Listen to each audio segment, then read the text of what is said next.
In today's video, I'm going to teach you how to manage groups in Smartsheet.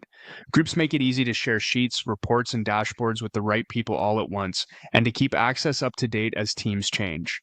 We'll walk through the core tasks you need: opening group management, creating a group, and finding, editing, or deleting existing groups. Start on the Smartsheet homepage. Once you're there, look to the bottom left corner for your profile icon.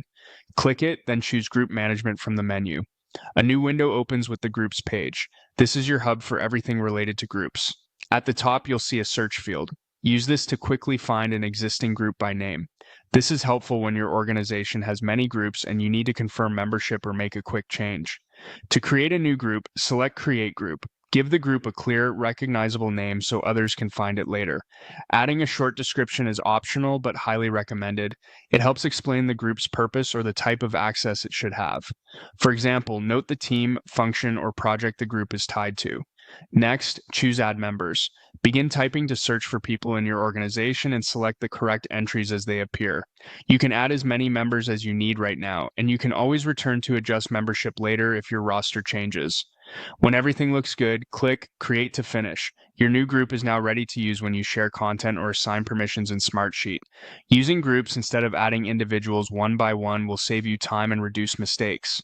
Back on the groups page, you can manage existing groups at any time. Open a group to review its name, description, and membership.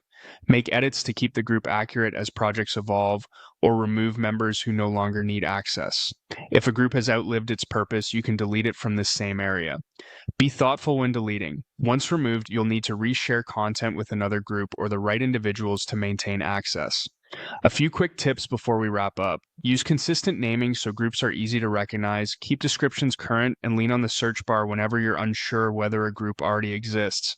That's it. You now know how to open group management, find groups with search, create a new group with members and a description, and edit or delete groups as your needs change.